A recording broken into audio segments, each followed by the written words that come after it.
Hey everyone, welcome back to 22 Panels. This is the podcast that aims to examine, explore, and of course, elevate the medium of comics. I almost forgot the E word. Elevate the That's medium the of comics important word. I thought we Elevate. I thought we were elephanting the medium of comics. No, shut up. and Too elephant the early for medium that of shit. comics. Don't ruin it, Phil. This is my okay. Who's the I most am famous elephant in comics? Sorry. I am Tyler, and across the interwebs from me is Tad and Phil. Good morning, guys. How are you? Good morning there, Tyler. Hey, the other day I was reading some old Marvel, Tad, and I came Yeah. across one that says after next page, right? Yeah. And Oh, that's some really old Marvel then. yeah, and I realized I've been saying after the next page at the end of the show. I Maybe think I we have should, been too. yeah, but We can it's go either actually, way. Hmm. yeah, but what's on the page is actually after After next next page. page. They Yeah. skip the. Yep. I wonder if they always do I That's what or I noticed when I was going through old comic books. Hmm. So, It's funny. anywho, The only real time I've run into that was on the Defender series that was trying to have. I'd have to check to see if they left the thes in or not. okay. Yeah. Um, but it is the week of Comics Pro, a would you call it a convention or is it more of a it's more of a retailer summit, I think is what More they of a there call we it. get go. together, more of a get Yeah, together. Yeah, yeah, retailer summit. So the something first like thing we need to do is apparently mind management is that. recruiting. Right, And right. Phil has offered to risk the possibility that mind management will completely fry his phone and possibly his head Yep. to call the recruitment number so You that know, someone had to put themselves on the we line. can hear what's going on. Yeah, this is what happens by being the new guy. Yep. Can you hear that? Yes. Sometimes. Strange things happen around you. Always. If so, we're here to help. You are invited to participate in the following auditory recruitment exam. This is step one on your path to entertainment, enlightenment, and weaponized empathy. Simply stay on the line and listen to each one of the following three recordings. After each sound, please rate your feelings of anxiety, agitation, or uncontrollable distress from 1 to 9 using your touchdown keypad, Oh boy. 1 being the lowest, 9 being the highest. Our trained team of agents will then analyze your results and let you know if you qualify to proceed to the next stage of our recruitment protocol. Task 1 will begin after the beep.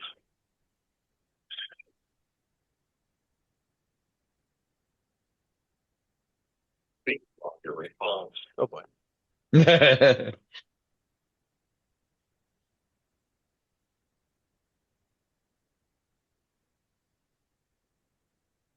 Okay. Mm. Well, that was more of Is a. it still going? Oh yeah. Can you guys hear that? No. Speak off your response. There, that. Oh, okay. Yeah, that's So the noise is going directly into Phil's Mm. Our brain. trained Yep. agents are analyzing your results. Uh-huh. My results are being Stay calm, announced.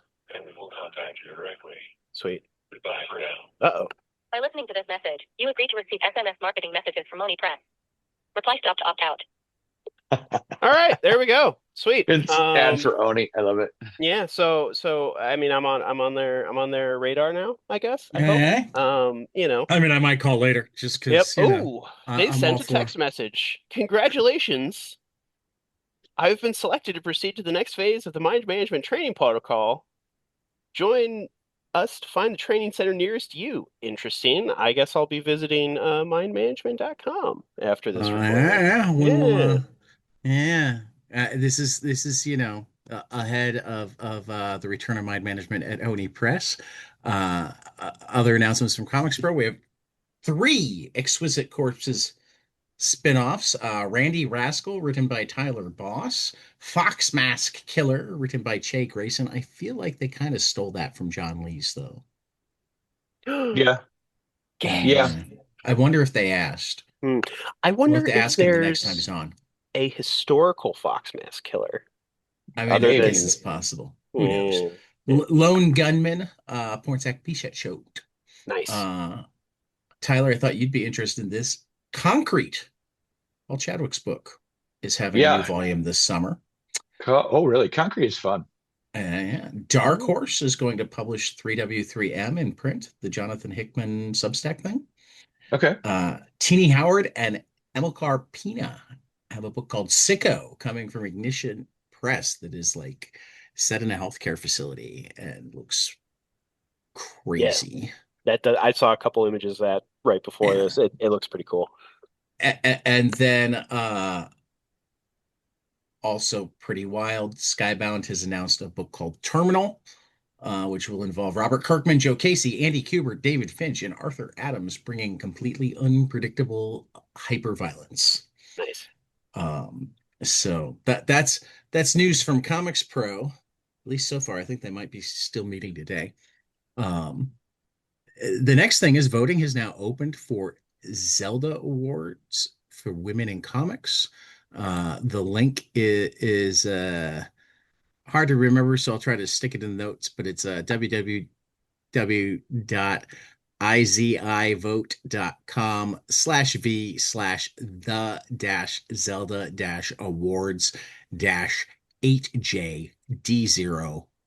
www.izivote.com/v/the-awards-8JD0YW.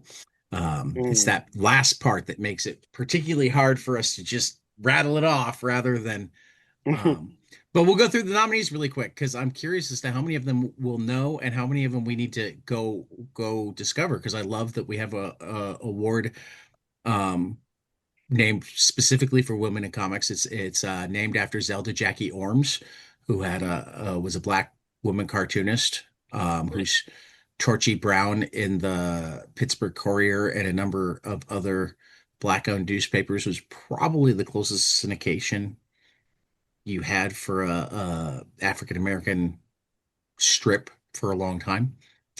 So web comics, we have Kim Riot, Willow, and the Family Ace. Or this is web comics all ages.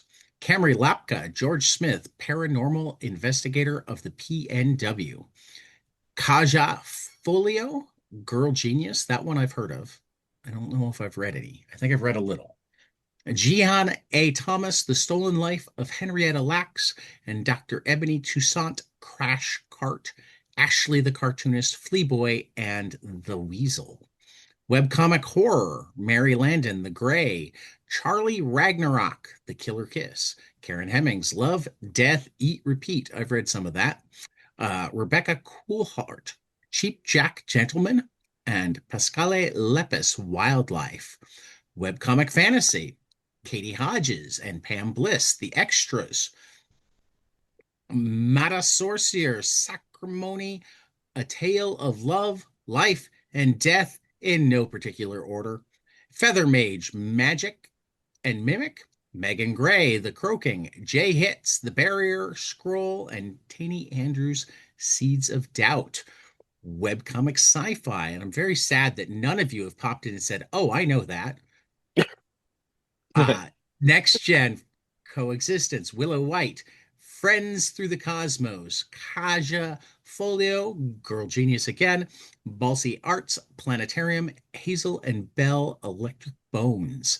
Manga, we have Marie Groussat's Pandemonium, Yamawi's UFO Catcher, Kaj Kunstman, Nyakuza Noodle, Mai Matsuda, Hikaru in the Light, and CJ Willis Tezra Tandem. All right, now we're going to start getting to some stuff that people might know better because it's not strictly on the internet. Meredith McLaren's Meat Eaters, one of my top books of last year. Yeah. Gigi Murakami's Resenter, Amy Chu and Sue Lee's Carmilla, Jasmine Joyner Devour, and Nihariko. Now, Niharika Negi's Hunger. Graphic novel fantasy. We have N.S. Kane, Your Highness. Ro Higashi, Half of the Crown. Ariella Cristantina, Draws on Whales. That was a good one. Jasmine Walls, The Last Session, Volume 2. How can it be The Last Session, Volume 2? Same way we get a multi-volume omnibus series from some publishers. Okay.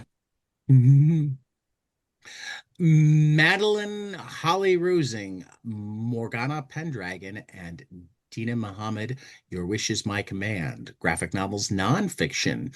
Rachel M. Thomas, Shrink. Amelia Strilchuk, Be Yourself. Lisa Burdage, Love Letters Every Day. Shayna Jones, Hammer University.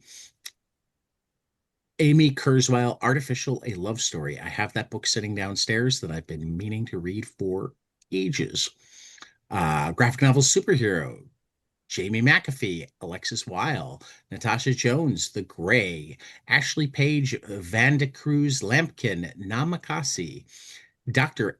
Angelique Roche, Life Dream, Agnes Garbowska, DC Superheroes, and Shay Fontana, DC Superheroes. Graphic novel sci-fi. Jackie Venturi, Outer Space, Mishai Dashiv, Fumes, Wendy Xu, The Infinity Particle. That sounds cool. I've read some of that. It was Have good. you? Yeah. Okay. Mindy Indy, Airhead, and Stephanie Williams, Temporal. Temporal is fantastic. I Mhm. like Stephanie Williams. Children's graphic novel. Quetta Smith, Young Master Choi. Meredith McLaren comes back with Crumble, which was also fantastic. Stephanie Cook, Pillow Talk, Cherie Miller, Curl Friends, Katie Shaw, Dragon Child, and Vera Broskell, Plain Jane and the Mermaid. Vera Broskell does a lot of really good work. Children's graphic novel, Scary. Caden Phoenix, Witchtober, Beatrice Robbins, Ghost Story Saga, Whitney Gardner, The Haunted Guitar, and Jessica Myson Judd, School for Monsters. Best Pencils and Inks, China Rose Maria for Today is Different, Ryan Oakley for Ride to Acceptance, Lorna Dinning, Charlie Sparks, YKO, Yuko, Janet Chet, Skylar Patridge, Finders Keepers, Francesca Fantini, Can I Scream, Anna Wijik, Shu, and Isaiah Fulmore for Temporal. Best Cover to Hila and Tia Ankum for Fumes. I love the Ankums. I've had them. They were part of the Milestone Initiative. Nice. Michaela Moore for The Gray, Sana Takita for Monstrous Number 45, Juliet Nika for Roots of Madness, Louisa Modica for Crystal Clear Pyro, Tarsila Neves for Queen Bee, Carla Wizgala for Skull Masquerade, Angie Wu for Soul, The Ba, number 1, and Jan Apple for Mirrorverse. Colorist, we've got Xenon Hanchar for 30 Days of Night Falling, Bex Glendening on Starlit Shores, High Crucifer, Kyra Petera, Sabine Rich, Fight Girls, Gabby Zarmeno, Flesh Fix, and Bia Navarro, Dissenter. Best Letterer on Ariana Mar for Zatanna and the House of Secrets. Saidia Tamafante, Press Guardian number 1. Lydia Mises Monette, Fennec. Next Gen Coexistence, Jody Troutman, Star Trek Red Shirts. Becca Carey, Temporal, and Shayna Jones, Hamer University. Best single issue, we've got Jasmine Joyner for Devour, Madeline Holly Rising, Morgana Pendragon number 1, Natasha Jones, The Gray number 3, Waildy Old Bear, The Clock, and Janice Denny, Chalawan Uranus. Best series, Stephanie Williams, Roots of Madness, so good. Natasha Jones, The Gray, Madeline Holly Rising, Boston Metaphysical Society, Jackie A, Monster High, N.S. Kane, Queen Bee, Mata Sorcerer Sacrimony, and Rebecca Coulthart, Cheap Jack Gentleman. Best Writer, Natasha Jones, Mata Sorcerer, Madeline Holly Rising, Stephanie Williams, Rebecca Coulthart, and N.S. Kane. Emerging Trailblazers, less than 10 years in the bids. We've got Dr. Ebony Toussaint, Stephanie Williams, Amelia Stritchuk, Ashley Van de Cruz, Lampkin, Next Gen, Karen Hemmings, and Ryan Oakley. Spirit of Zelda, more than 10 years in the bid. We've got Queenie Chan, Kaja Folio, Nicholas Scott, who just did Cheater and Cheshire Rob of the Justice Ooh, League. Oh, wait a minute. excellent. That was Cheetah and Cheshire Rob the Justice League. Rob the Just League. Yes, yes. Wendy Pini, Kaj Huntsman. Wendy Pini is ElfQuest. Mhm. Francesca Fantini, Rachel Dukes, and T. Franklin. Founders Award, Inc. The Future, creators who are changing the industry. Caden Phoenix, Stephanie Williams again, and with good reason. Shakita Smith, Regine Sawyer, Stephanie Cook, Barbara Dillon, and Natasha Jones. So that is our list of nominees for the inaugural Zelda Awards. It's really exciting. That sounds awesome. Founded by Black Girl Comics, founder Carla Medrano, aka Moon the Storyteller. The new award celebrates outstanding achievement of women who are shaping comic book culture. Officially, or the voting officially opened February 16th, and winners will be announced on April 11th. So that is the Zelda Awards. What kind of week has it been? Well, the president bragged about how he was very good at reading paragraphs yesterday. Something I need to, reconfirm for myself regularly. Well, and he used that as justification for why he was right to praise the wisdom of Sam Hey, Alito. guys, I will be right back, okay? You just Okay. keep talking. I'll be right back. His coffee's kicking in, that's for sure. Sam Alito and Clarence Thomas and Brett Kavanaugh Ew. to I mean, obviously throw the liberal justices under the bus, but if anything, he was worse to Gorsuch, uh, Barrett, and Roberts, who he called traitors and Mm. disloyal and all that stuff because they ruled against him on tariffs. Of course, they also neglected to say what was supposed to be done about it. Um, Oh, yeah. Strict Scrutiny, the Crooked Media podcast, did a good emergency episode in which they pointed out that there is an element of this that fits right into the authoritarian playbook because Mhm. like they shot him down and were able to appear independent, but not in a way that doesn't still give him massive control over Right. all sorts of things. And They not only that, insisted on using their made up major questions doctrine, which thank God that the three concurring liberal justices made clear was not part of their concurrence. right, They're like, goodness. we can just use the law. We don't need this. Oh, that's like I mean I was already thinking that yeah, that's actually a really good point that by the Supreme Court appearing to put a check on him, it seems like things are quote unquote more normal, but hasn't he been selectively listening to the court already? Like they've multiple times that they've ordered innocent people released from ICE concentration camps and I, more than I mean, not generally the Supreme. right. Okay. He's more likely to listen to the Supreme. Yeah. Now, they often give him wiggle room. Kavanaugh in his dissent, laid out that one of the reasons that he was dissenting was that there were other legal ways for him to put these tariffs in, just not the way that he'd done it. Oh God. Wow. Trying Roberts to Roberts split hairs. apparently like excoriated him in his own majority opinion, essentially saying, "Stop being the president's lawyer. Don't judge on things that aren't." I mean, he didn't say the words out loud, but it was Yeah, like, yeah, "Don't yeah. judge on things that aren't actually in front of the court." That's funny. That's hilarious. Oh man. But Trump in his speech talked about Mhm. the other ways tariffs could. So, yeah, but like, remember when Barack Obama questioned a decision as being poorly thought out, not naming any justices by name, just saying that he thought the decision was bad, and it was a huge fucking story, and everybody's like, "Oh, you can't mess with the court," blah blah blah.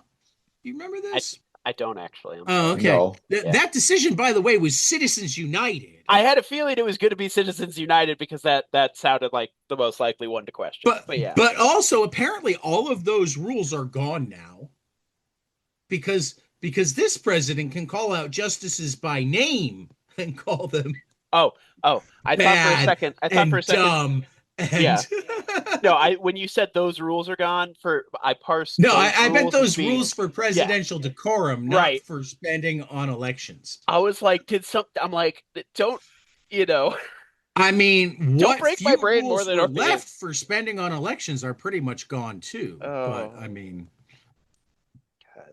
are there rules for spending on elections? I don't The think day there we can are. stop considering corporations people will be a good day indeed. I think that. When I say that, I mean the legal distinction that a corporation is a person that can have Oh, unlimited oh, spending. oh! I totally knew what you meant. Mm, I just good. think Okay. that um, if we're being really, really honest, Hmm. uh, uh, corporations will stop being people sometime after we stop being people. Ouch. Oof. That hurts. Hmm. I That mean, hurts let's bad. just be honest here. And you know when I long for you to have said instead that corporations will stop being people and start being governments sometime after year X, like when I'm longing for the Lazarus reference, you know that we're in a dark place.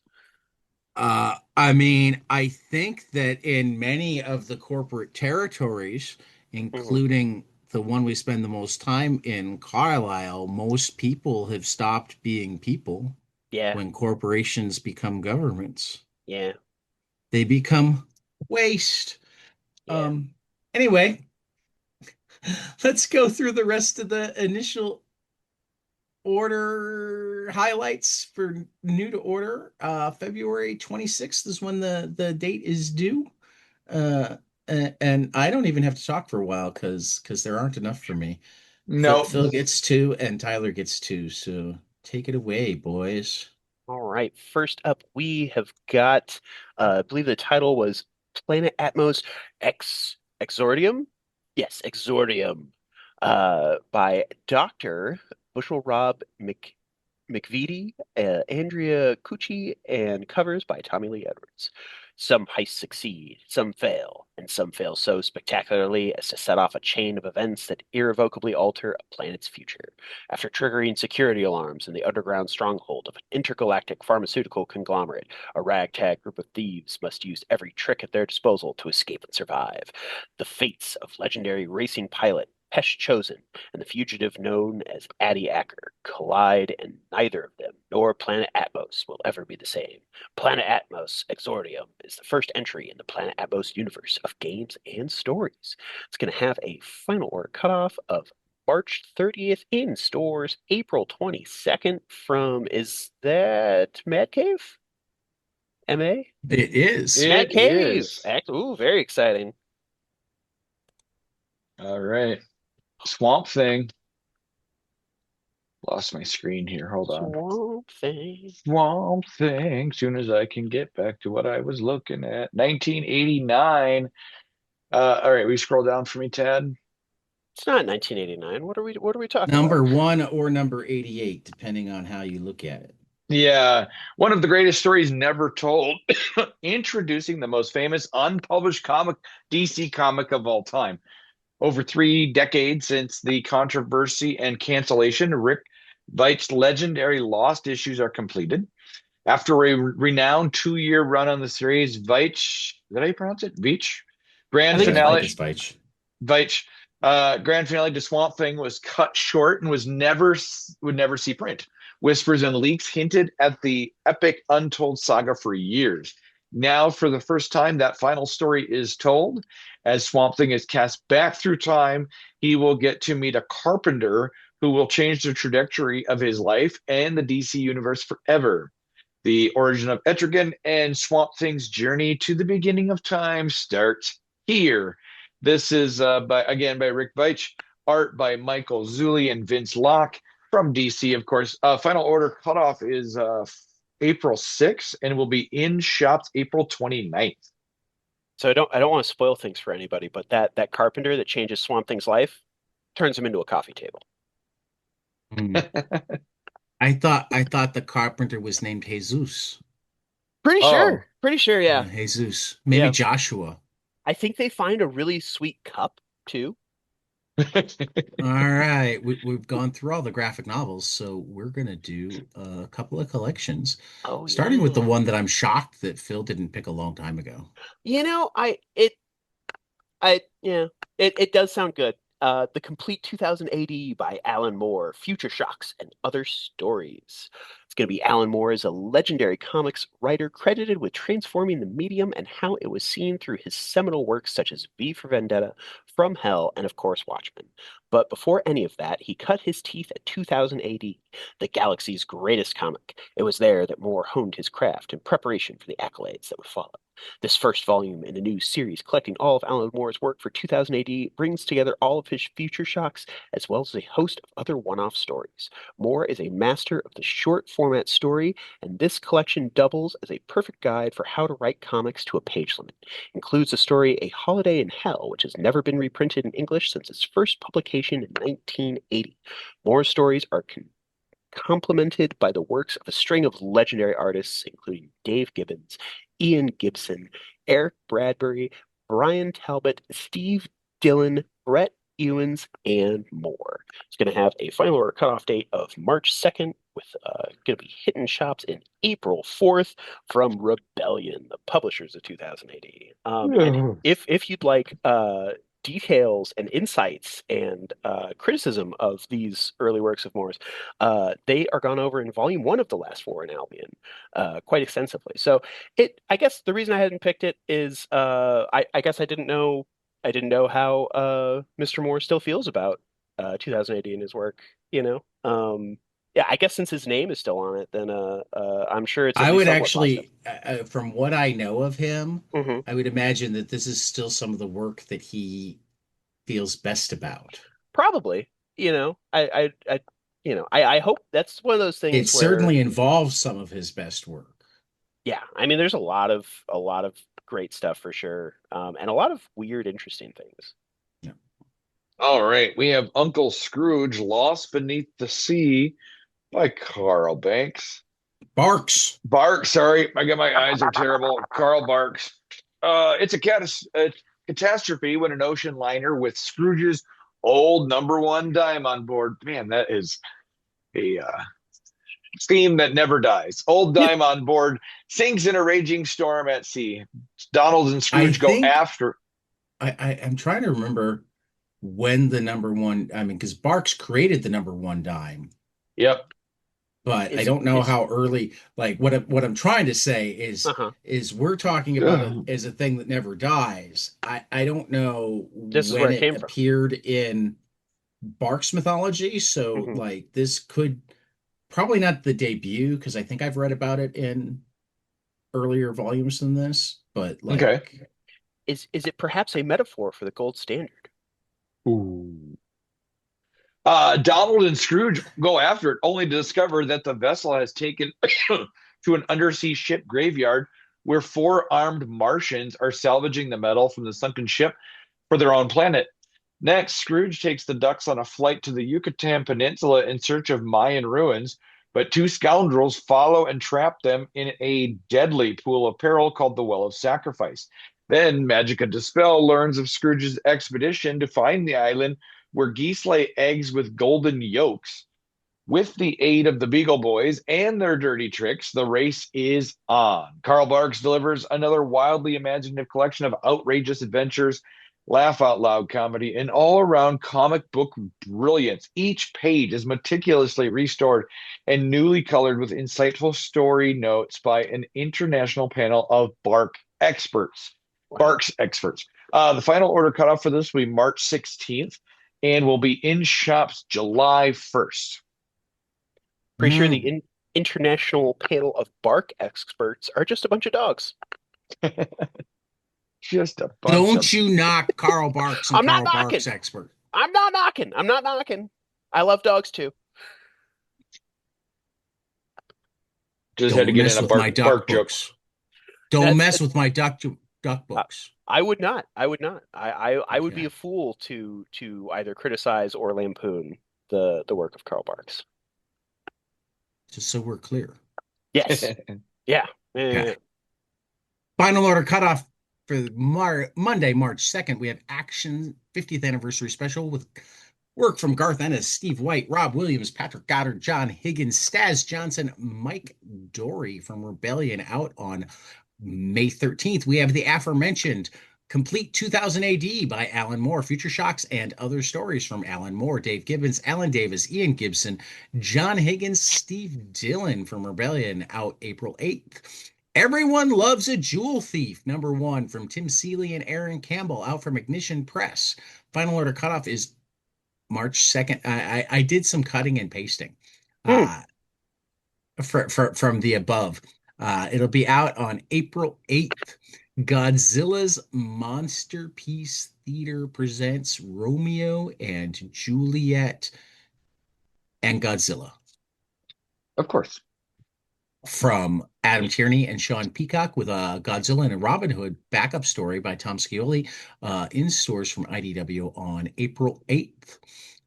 Everybody's been waiting for it, and everybody's involved in it. Superman and Spider-Man #1 from DC and Marvel on my birthday, March 25th. Oh wow. Heck of a birthday present. Daredevil #1's my bigger birthday present. No, naturally. How I Make Comics from Kim Deitch, Fantagraphics on April 8th. Pear Shape from Nick Thorburn at Fantagraphics on June 17th. Pumpkinheads from Dave Baker and Nicole Gould at Top Shelf on April 7th. And Theodora's Letters, An Enslaved Woman's Fight for Family and Freedom by Marcelo De Salete at Fantagraphics in stores on April 8th. Still crowdfunding, we have Slay, The Girlfriend Survives, a double first issue flip book from Jeremy Whitley, Alex Smith, and Luke Nakashoji at Zoop through March 5th. We got a couple of new Humble Bundles to go with the three that we had last week. We've got the Massive Verse from Image Comics, $18 for 24 books, with proceeds going to the Book Industry Charitable Foundation through March 3rd. The Witcher and Cyberpunk 2077 collection from Dark Horse, $16 for 28 books for Special Effect, a UK charity to help disabled people enjoy video games. That's available through March 4th. NBM 50th anniversary, $18 for 40 graphic novels for the Starlight Children's Foundation to deliver happiness to seriously ill children and their families. That was extended to March 5th. This isn't comics, but it's enough adjacent that I threw it in. Terry Pratchett's Discworld, $16 for 36 novels to support HFC, which is a charity to care for families impacted by Alzheimer's. And then Indie Comic United, a super bundle of awesome stuff, $18 for 60 items to support the Comic Book Legal Defense Fund through March 12th. There's all sorts of stuff. There's Fantagraphic stuff. There's small press stuff. Yeah. You guys should look at this one.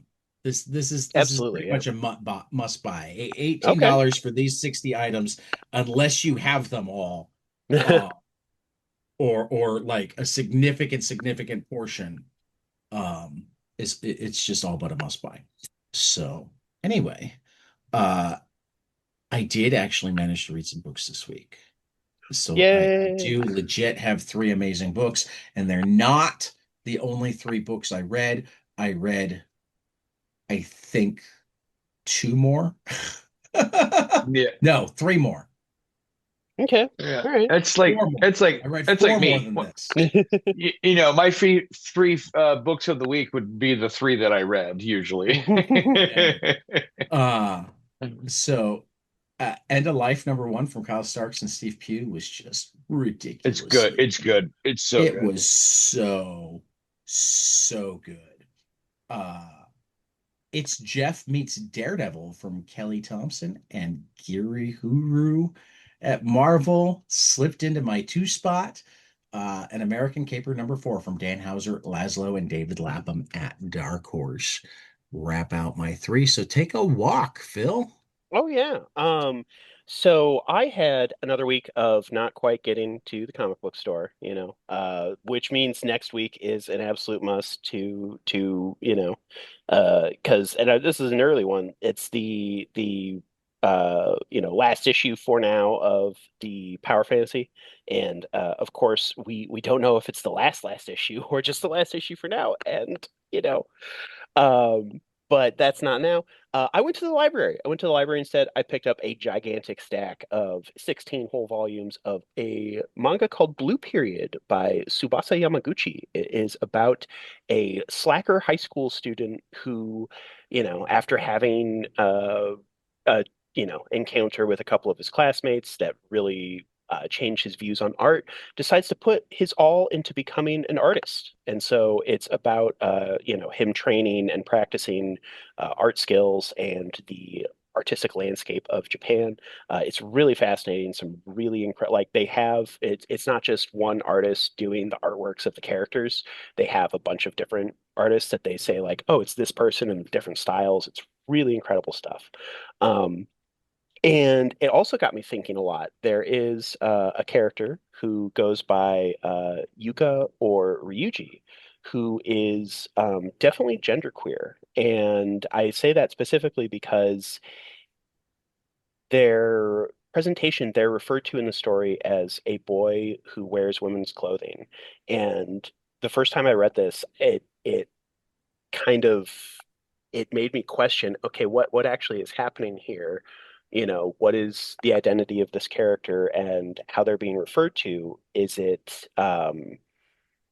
in line with like a positive representation? Is this going to go in a good, healthy direction? Because from a certain lens, it initially looks like the main character misgenders them, but it's more complicated than that, naturally. And it got me thinking about the lived experiences of genderqueer people throughout the world. And sometimes it can be a lot more complicated when realizing, okay, hey, this is not just a marginalized identity. This is a marginalized identity in another country that has its own cultural history and social norms, and even the aspect of language to consider in translation. So it has sent me on the start of a research rabbit hole of trying to learn more about the experiences of genderqueer people around the world and what it's like growing up in different cultures from ours. So that was a fun little journey that I went on that leads into the One Piece race, where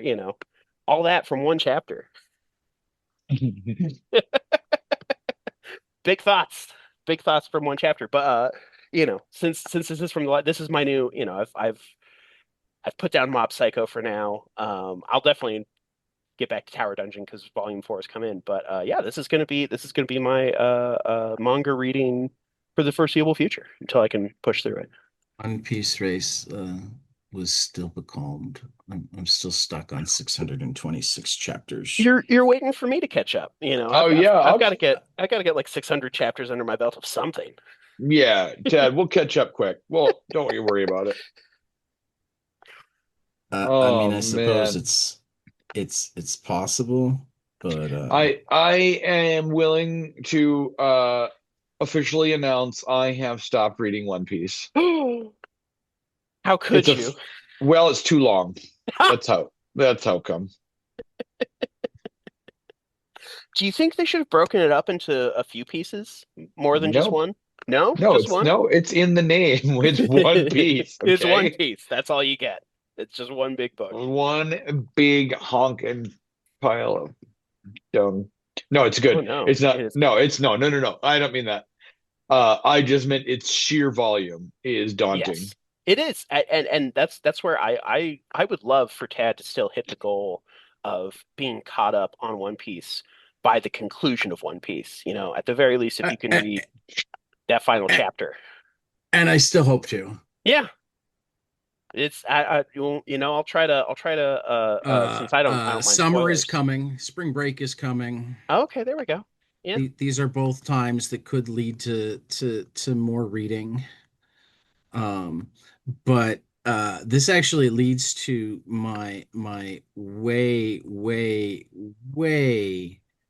uh uh what's the word I'm looking for? M more OCD. more disturbing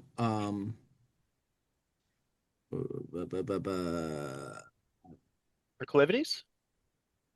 confession. Oh, okay. Confession. Okay. Oh, here we Um, go. I love a good confession. as we move into our great responsibility, 20th Century Men, I did not manage to reread it this week. Oh So no. Tad, this is where you guys are on the spot. that's okay. You know, here I think you've deserved a break, you know. Um You son of a bitch. Whether I deserved one or not, I kind of wound up taking one. yeah. I What mean, happened? this What is happened? a pretty heavy book. What? You're It's holding just him to the fire. Why Yeah, what didn't you happened? read more, Tad? I'm just no, I'm just teasing. No, you had mentioned you had alluded to that it was a week, Oh, I'm and it was sure. a week. I'm sure. You're wheeling okay? You're traversing in your automobiles. That's not as long Yes, as okay. yes. The That's the good. cars are good. Excellent. The week even ended pretty well. That's good. But it was just a long journey to get there. Yeah. Yeah. And I mean, I can understand why this might have been a slightly difficult book to read right now. You know, it's in the sense Oh, I that mean, I don't think the book itself would have been hard to read if I'd started it. I love this yeah. book. Oh, it's great. I just mean Uh, that I couldn't stop thinking about, wow, it's certainly a little surreal reading a book about World War III right well, I now. mean, yes, there is that, Yeah. but You know, which is to say that, yeah, this is an absolutely stunningly beautiful book. It knocked me off my socks in the yeah, the painterly quality to the artwork is really cool.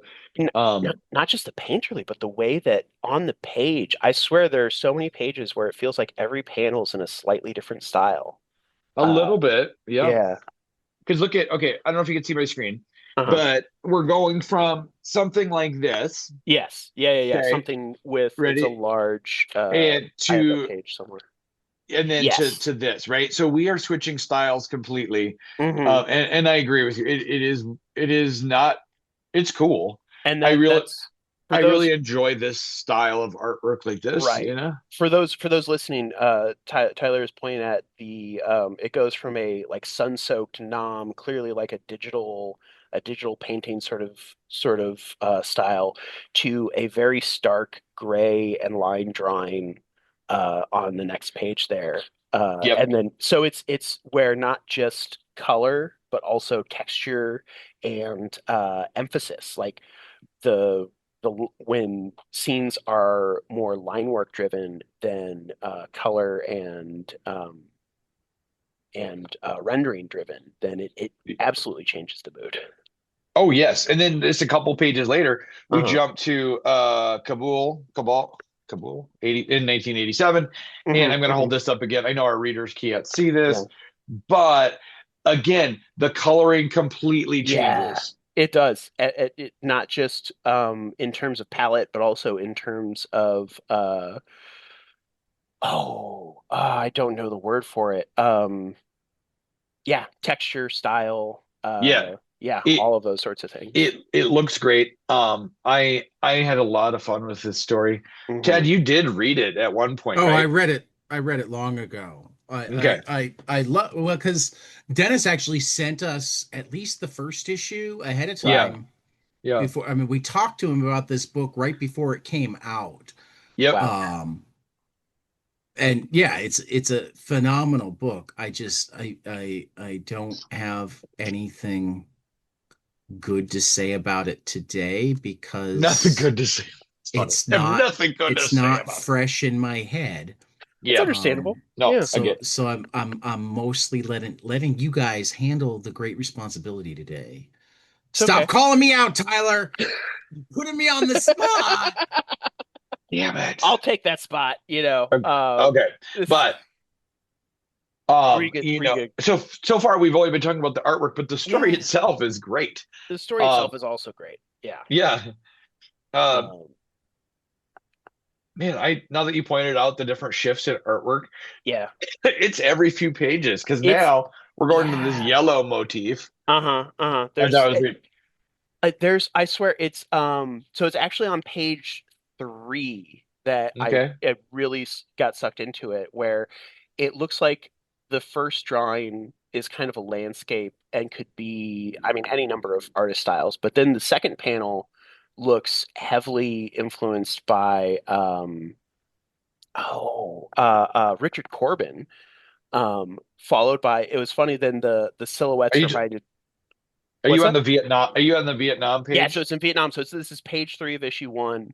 Yep. The silhouettes remind me of Eduardo Riso, and then that last panel reminds me of Frank Miller with the like blocky shape work. So it's a just, and then even on the page before that, the last panel of mostly white space and then some And red a splotches of little bit of lines. color in his hand. Yeah, it reminds me of I forget the guy's name, but the artist who worked with Hunter S. Thompson on a lot of his books, like Fear and Loathing in Las Vegas. So Yeah, that. Oh my yeah, God, that'll come to me. uh-huh. That'll come to me. I know he drew artwork for a brand of beer that Correct. I've Yep. stocked on shelves, but it's just this. I mean, not only that, but there are some pages here that are just like elegantly stuffed Okay, with both you panels ready? and captions. Yeah. Ralph Steadman. Ralph Steadman. Yeah, okay, that sounds familiar. But there is a page that is just 12 panels without a grid. And I absolutely love that. I go nuts for books that Free, can, real free flowing like that. yeah, that can have variety between, okay, there are some books that kind of settle into a pace of like maybe 5 panels per page, and sometimes there'll be mostly a large one. This one is like it's a in the same way the art style is constantly shifting and morphing to display this, multicultural, this worldview. It's truly trying to describe the whole world, not just one piece of it.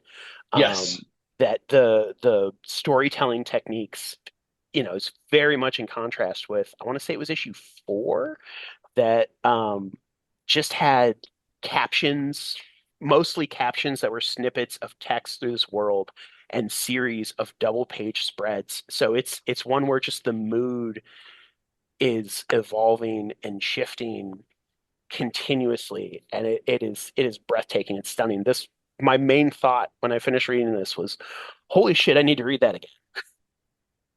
You know? Yeah. Yes. Um, it's just it is Yeah, it is stunning. I did this come was this coming out in single issues? Let me check the date real quick. If it was I think so. 23? 23, I think. No, August 22. 2022. So late 22, and then the last issue is February 2023. So okay, so it did wrap up in early 2023. But yeah, there was so much buzz around this that I had to go down and I had to hunt down the single issues a little late. But I Did eventually you? got them all. Yeah. That's awesome. Yeah, and my copy of number 1 is like, I think I accidentally spilled some water on it because, No. yeah, I Oh know. So no. it's a little, none of the pages are stuck together, but it is a little bit warped, a little bit beat up, a little bit of a crunchy. I'd say it's like a probably a 6 on the quality the grade scale, but like it added to it. It's like I'm like, Yeah. it wouldn't you have this like textured and gritty story about war, and it's on like warped paper that it's that's just slightly like making louder noises as you turn it. It just, I don't know, it had a great feel to it. It's Yeah. one where in the past I have gotten sad if I've ever accidentally like damaged a comic and blame myself, but now I just kind of embrace it and I'm like, you know what? It is what it is. I can still read it, and I actually am loving it more for being just a tiny bit messed up because then it's like I my I well-loved comic. can't I can't get past that. Oh no. No, if mine was damaged, Hmm. I would just probably get rid of it. Um Well. um unless I am so OCD, I can't handle if Mhm. I wreck something. I would go buy a new one. Well, and that's, I mean, like this book is so incredible that I'm like, oh, I would love to have a hardcover of this. I don't remember Yeah. if they put out a hardcover before the trade or not, I don't know. but that's now those are I'm like, okay, if I can have an intact hardcover, I can live with slightly funky single issues here and there, just Yeah. because I read them. I know I don't bag and board them enough. So it's definitely one of those things that that is yeah, it's Do you have piles of raw comics sitting around your house? uh I actually don't because my wife would go nuts with that.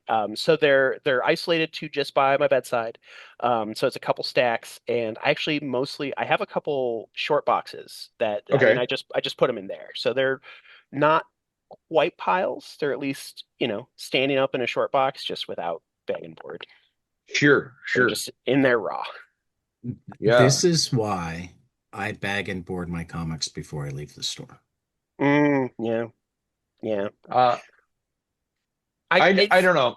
I go back and forth. Like there's some that are definitely not worth bagging and boarding, but mhm. I'm just so obsessive. I just do them every one of them. I don't think there's any that's not worth bagging and boarding just because I'm only doing it to keep them readable longer. Mhm. Yeah. I mean, So it's just a good way to store them, this keep Yeah. them is from getting I mean, torn this up by the cats. well, your cats tear up comics? My cat, I don't think they've torn up a comic yet, Okay. but like, I Okay. don't want to put that to the test because they do I like tearing understand. up things. They do, yeah. I mean, my guys have thankfully I don't think they've ever destroyed anything, but again, we got a nice a really fun leaf-shaped rug that we put in the middle of the room, and they were like, "Ooh, we're gonna scratch this." And we're like, "No, stop it, you jerks. This is ours. This is our nice thing."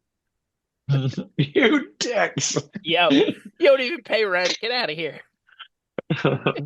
I say Too that funny. as one of my guys is lovingly sleeping in my lap right now. That's funny. Oh yeah. Oh yeah. But yeah, Okay.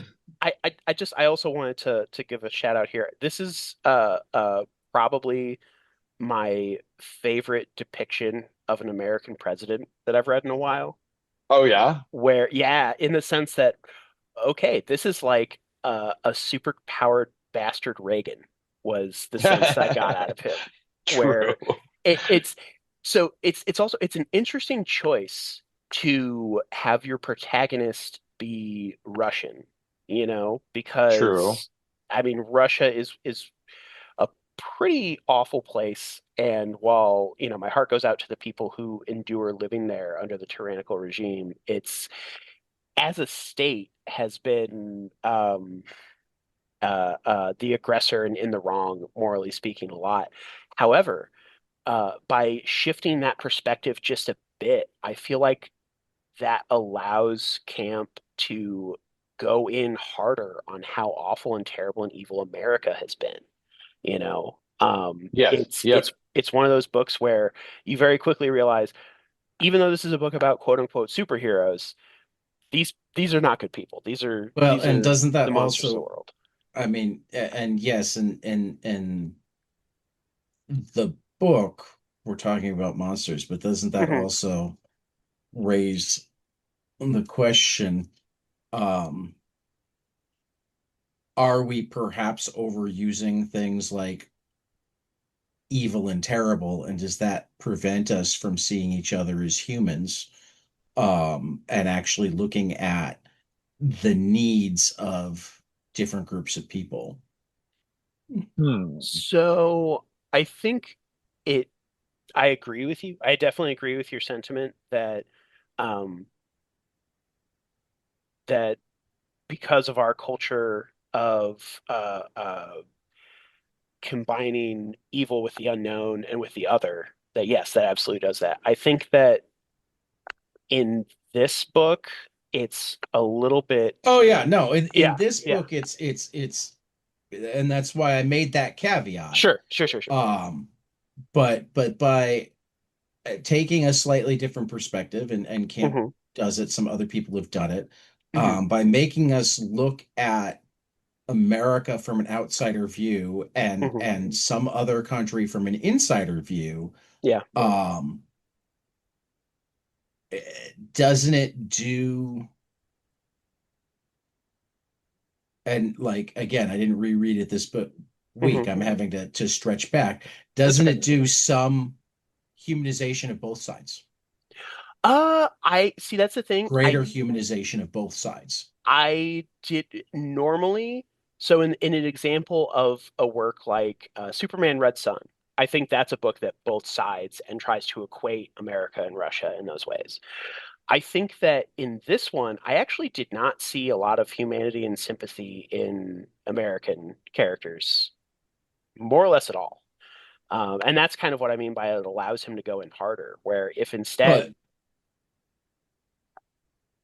and so, well, I guess if anything, so given the fact that the reader lives in America, generally, yeah. which tends to be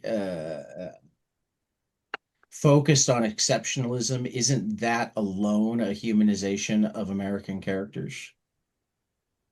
I think that To the say, impulse, oh, the bad guys can be American, well, I, so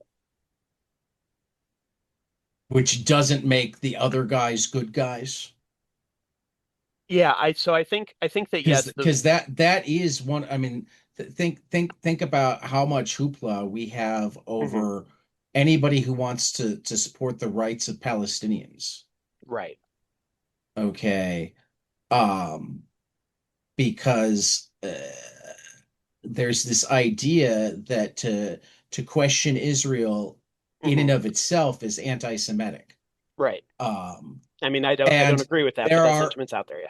no, Yeah. I don't either. Yeah. And there are absolutely some bad Palestinians. Yeah, I'm sure.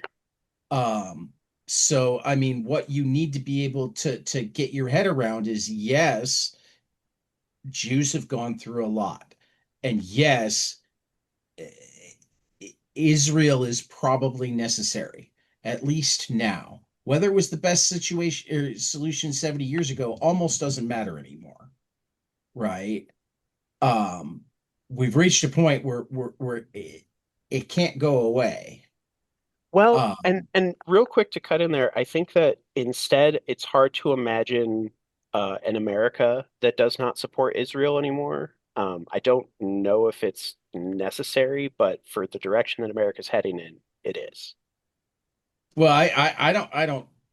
I mean that's another question It entirely. is. It is. Yeah. Yeah. Um, I mean, I honestly think at this point, um, America stopping military support to Israel could be the best thing that happened to Israelis. Um, because I don't think they would get overrun, but I think that they would have to start negotiating for real. I Yeah. think they would That's need to yeah. start treating their neighbors as human Yeah. beings. That is for sure. It's I observed a similar argument to this online this week where, one person said like, oh, point out like two state solutionists typically don't work. Hmm. And I the thought I had was, well, I mean, I think that a two-state solution would be possible if Israel didn't continue to provoke and agitate and aggress I towards mean, others. at this point, for a two-state solution to work, they Hmm. would not only have to get out of Gaza, they would have to seriously get out of the West Bank. The Yeah, reason a two-state yeah, solution won't work is like there is no continuous set of Palestinian held Yeah, territory that's more than a couple square miles. exactly. Yes, yes. Um, The reason it doesn't work is because there is not space for the second state as is. and frankly, it's debatable whether it was ever the best option. True, true. I'm sure. Um, because if you had a true democracy there, Hmm. a Palestinian and Israeli democracy, Yeah. where they each had votes, Hmm. that would be much harder for the rest of the region to just label as interlopers. Sure. I mean, And that's again, part of what the issue. I mean, and the other issue is you've got 70 years of history. Hmm. But we're going down a rabbit hole that I didn't mean to go down. A little bit. It's okay. I was just Well, so. these discussions in general are Hmm. so much harder Hmm. um when um when we refer to each other and think of each other in absolute terms. Yes. Agreed. Agreed. You I know, and I guess. the reason why Donald Trump still has 30% support is much less the idea um that there are 30% of the people who actually approve of what he's doing, um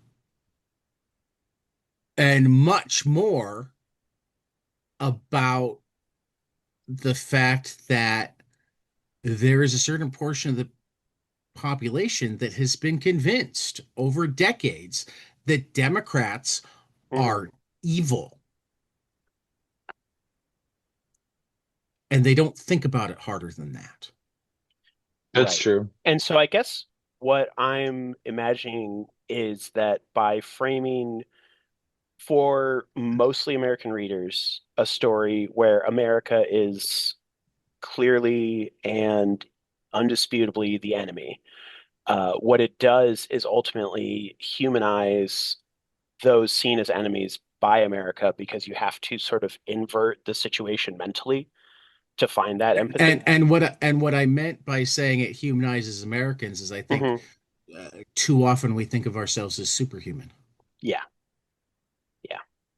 I didn't mean it makes us suddenly Interesting. Okay. from Okay. inhuman to Right. Right. You were saying by humanizing it lowers us it as opposed to levels elevates.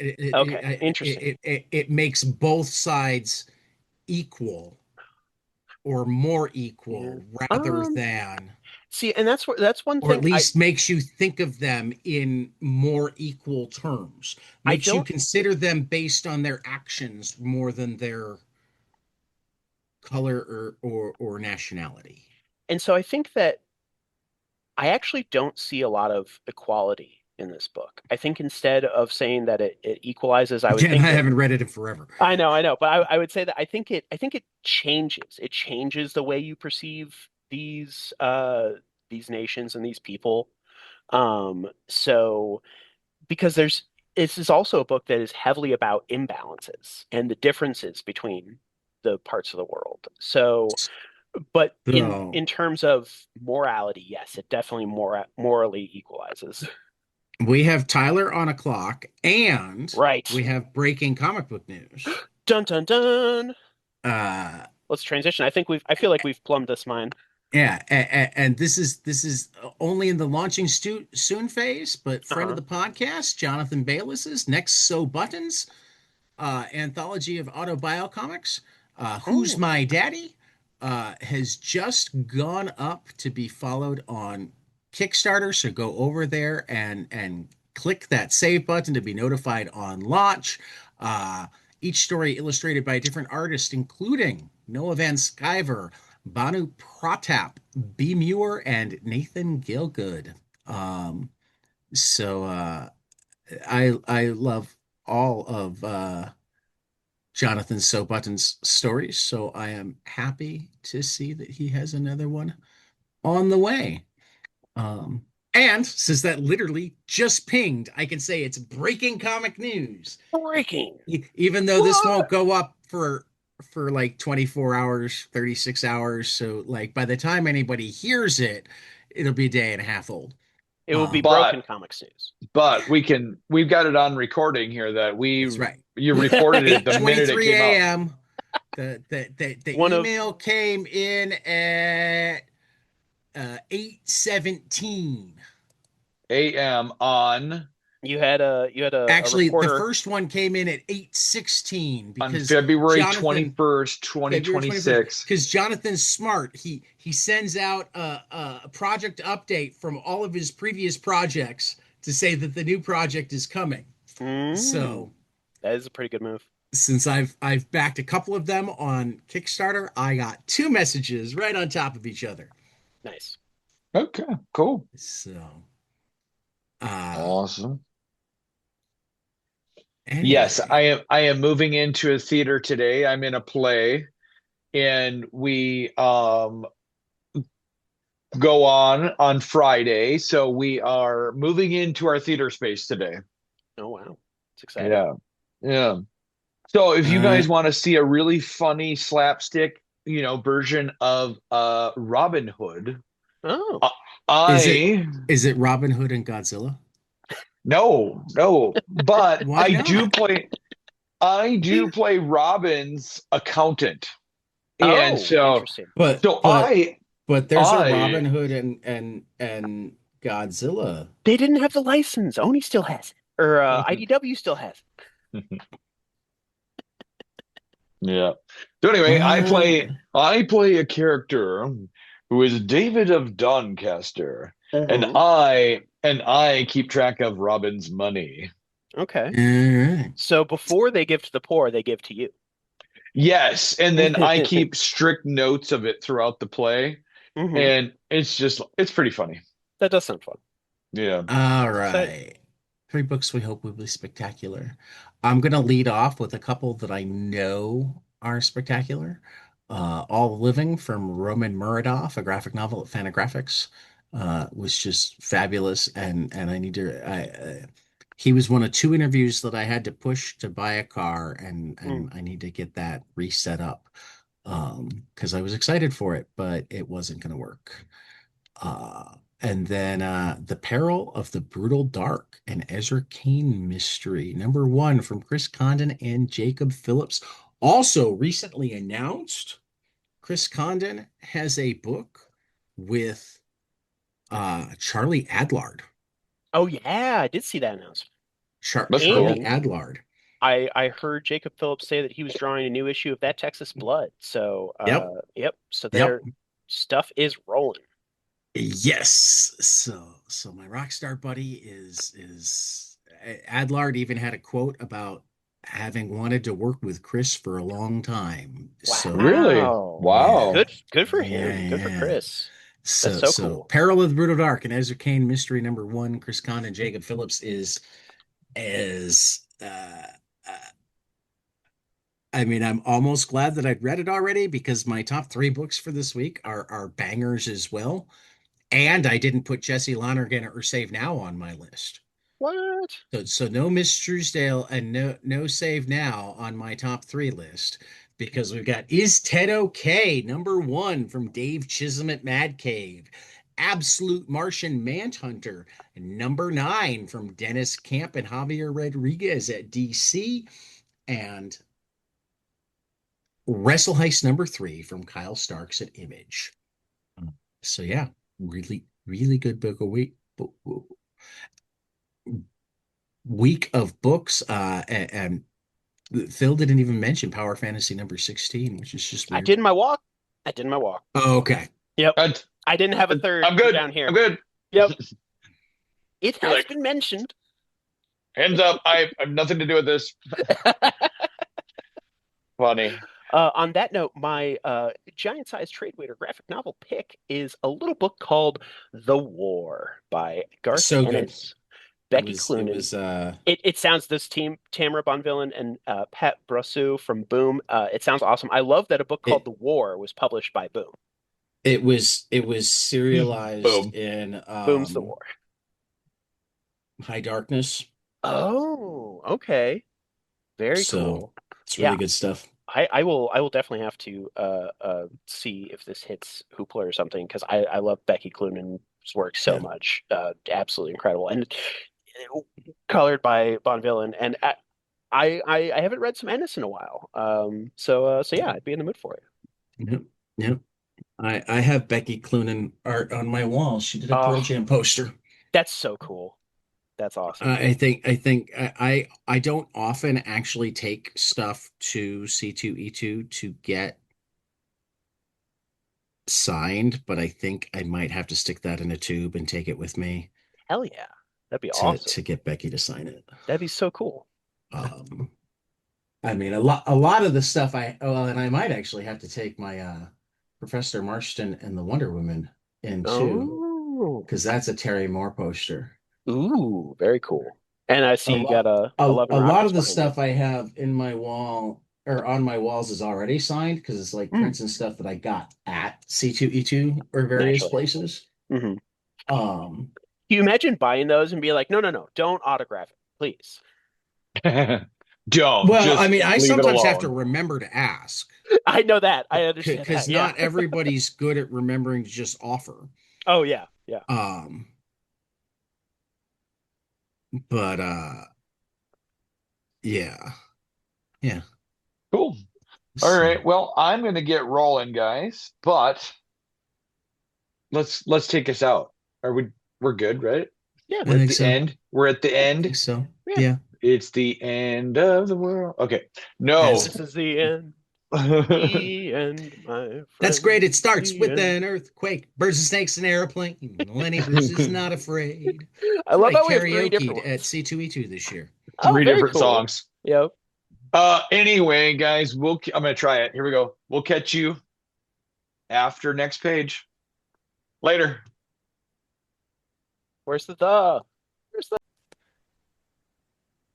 And now, the next page, brought to you by The Nexus Vault, your new home for comics, cards, and collectibles in Southwest Minnesota. Located at 109 East Main Street in Laverne, the Nexus Vault is where longtime fans and new readers alike can dive into comics, trading cards, toys, and all things geek culture. Whether you're chasing key issues, building a deck, or just looking for a place that gets fandom, the Nexus Vault has you covered. You can reach the shop at 507 858 8914. You can email us at the Nexus Vault Laverne. That's the Nexus Vault, LUVERNE, at gmail.com. Or you can check us out online at thenexusvault.com. and also Modern Age Comics, Yeah, 2214 East Algonquin Road, Algonquin, Illinois, 60102. The new shop of Psycho Comicology. Come and pick up your comics, pick up your geek stuff. Just talk comics. I might be there. Who knows? Reach the store at 847-409-6295 or check out modernagereader.com. There we go. And now the next page. New to order this month. Initial orders will be due on February 26th. Starting with new comic First up series. is Take it away, Phil. Action 50th Anniversary Special by Garth Ennis, Steve White, Rob Williams, Patrick Goddard, John Higgins, Staz Johnson, Mike Dory from Rebellion. Final order cutoff March 2nd. In stores May 13th. Bizarro Year None #1 from Kevin Smith, Eric Carrasco, Nick Pitara at DC. Final order cutoff is March 9th. In stores April 1st. Brownfield Action Family #1 by Ted McKay or Ted May, Revival House Uncivilized. Final order cutoff March 23rd. In stores April 22nd. Alexit, Say Goodbye to Hollywood #1, Matteo Pizzolo, C. Granda at Black Mask. Final order cutoff is March 30th. In stores April 29th. Corpse Night #1 by Michael Chaves, Matthew Roberts, Rico Renzi at Image. Final order cutoff March 23rd. In stores April 22nd. Did you hear about Mimi Green? Number 1 from Connor Goldsmith. Josh Cornelian at Dark Horse Comics. Final order cutoff is April 20th, in stores on May 27th. Estuary, A Ghost Story, number 1 by Tim Daniel and D.B. Andre, Man House, Oni Press. Final order cutoff March 16th, in stores April 8th. Everyone Loves a Jewel Thief, number 1 from Tim Seeley and Aaron Campbell at Ignition Press. Final order cutoff is March 2nd, in stores on April 8th. Extraction Beginnings, number 1 by Andy Parks, Ronan Cliquette at Ignition Press. Final order cutoff February 23rd, in stores April 1st. From Parts Unknown, number 1 from Adriano Aragonello and Daniel Caval and JP Jordan at Pesto Comics. Final order cutoff March 30th, in stores on April 29th. Godzilla's Monsterpiece Theater presents Romeo and Juliet and Godzilla by Adam Tierney, Scott Peacock, Tom Scioli at IDW. Final order cutoff March 2nd, in stores April 8th. And sorry, Sean, that was Sean Peacock, not Scott. The Hab, number 1 from Joshua Dysart, David Lapham, Bill Sienkiewicz, Jacob Phillips at Bad Idea. Final order cutoff March 9th, in stores on April 8th. Hidden Springs, number 1 by Rob Williams, Nil Vendrell at Dark Horse. Final order cutoff April 6th, in stores May 13th. In Your Skin, number 1 from Aditya Bidikar and Sam at Image Comics. Final order cutoff is March 30th, in stores April 22nd. Kilroy Is Here, one shot from Joe Pruitt, Dalibor Taljic at Image Comics. Final order cutoff is missing, probably. Order cutoff March 9th, and in stores April 1st. The Audibles Odyssey, number 1 from Coney Millionaire at Bad Idea. Final order cutoff March 9th, in stores April 8th. The Pear Shape, Nick Thorben at Fantagraphics Underground. Final order cutoff March 2nd, in stores April 8th. Planet Atmos Exordium, number 1 from D.R. Bushnell and Rob McEvedy and Andrea Cucci at Mad Cave Comics. Final order cutoff is March 30th, in stores April 22nd. Create Machine, number 1 by Ryan O'Nam, Tim Seeley, Paolo Armitano at Mad Cave. Final order cutoff March 16th, in stores April 8th. Red Roots, number 1 from Lorenzo De Felici at Image Comics. Final order cutoff March 30th, in stores April 22nd. Royals, number 1 from Derek Kirk Kim and Jacob Perez at Image. Final order cutoff March 9th, in stores April 1st. Strength and Ash, number 1 from Evan K. Pazios, Stefano Cardacelli, Francesco Perillo at Keen Spot on a final order cutoff of March 9th, and in stores on April 22nd. Something Out of a Time Machine, Swamp Thing, 1989, number 1. Number 88 from Rick Veitch, Michael Zulli, Vince Locke at DC. Final order cutoff April 6th, in stores April 29th. And some graphic novels. Take it away, Phil. Apple Guy and Beefwood by Cedar Van Tassel from Drummond Quarterly. Final order cutoff March 30th, in stores May 27th. Chernobyl, Life and Other Disasters from Yevgenia Neighborg at Neil Porter Books. Final order cutoff is March 16th, in stores April 14th. How I Make Comics by Kim Deitch at Fantagraphics. Final order cutoff March 2nd, in stores April 8th. How to Survive the End of the World, a graphic expression of how to maybe avoid extinction from Katie Doty at MIT Press. Final order cutoff March 2nd, in stores March 31st. I Didn't Ask for This by Jeannie Wood and Josh Cornelian at Mad Cave Maverick. Final order cutoff March 23rd, in stores April 15th. That's a good friend of mine, Jenny Wood. Hopefully we'll have her back soon. Magnificent African Adventure, The Perils of Giuseppe Bergman by Milo Manara at Fantagraphics. Final order cutoff is March 23rd, in stores on April 29th. Mary Payne by Lola Laurent at Drawn and Quarterly. Final order cutoff March 9th, in stores May 6th. Narrow Rooms from Choi Sungmin at Drawn and Quarterly. Final order cutoff is March 23rd, in stores May 20th. Opioids and Organs, Arizona O'Neill, drawn and quarterly, final order cutoff March 16th, in stores May 20th. Outline, Michelle Fischels at Oni Press, final order cutoff July 27th, in stores on August 19th. Bunkenheads by Dave Baker and Nicole Gu at Top Shelf, final order cutoff March 2nd, in stores April 7th. Reincarnation Stories from Kim Deitch at Fantagraphics, final order cutoff is March 23rd, in stores April 29th. Sovietland by Pierre-Henry Gaumont at Abrams, final order cutoff March 16th, in stores April 29th. Was That Normal by Alex Potts at Avery Hill, final order cutoff is March 9th, in stores April 1st. Young Shadow and the Watchdogs by Ben Sears at Fantagraphics, final order cutoff March 16th, in stores April 22nd. And some collections, Phil.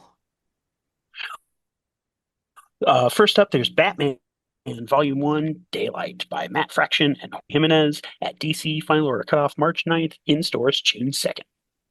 Cheetah and Cheshire, Rob the Justice League from Greg Rucka and Nicola Scott. From DC Comics, final order cutoff is March 9th, and in stores May 19th.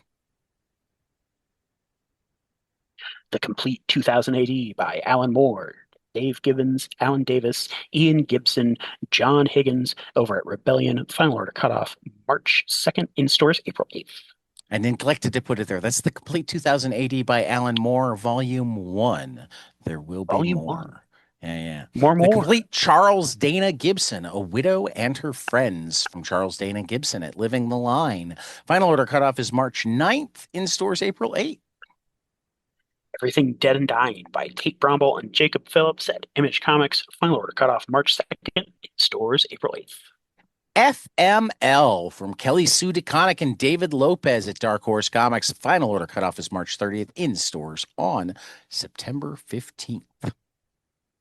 Godzilla vs. America, Boston, Chicago, Kansas City, Los Angeles by Tim Seeley, Carolyn Cash, Gabriel Hardman, Dave Baker, Jesse Lonergan et al. Over at IDW, with a final order cutoff March 2nd, in stores April 7th.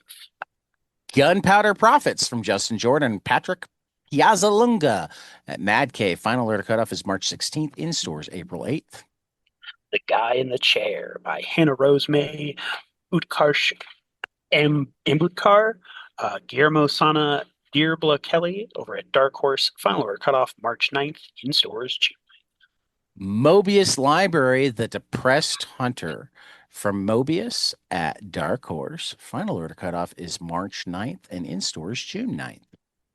Red Book, Volume 1 by James Tynan IV and Michael Avon Oving, Dark Horse, final order cutoff March 9th, in stores June 30th. Space Scouts by Matt Kent, David Rubin at Dark Horse. Final order cutoff is March 9th, in stores June 9th. Temporal by Stephanie Williams, Isaiah Fulmore at Mad Cave, final order cutoff March 16th, in stores April 8th. And Uncle Scrooge, The Lost Beneath the Sea, the complete Carl Barks Disney Library number 30 by Carl Barks at Fantagraphics. Final order cutoff of March 16th, and in stores on April 28th.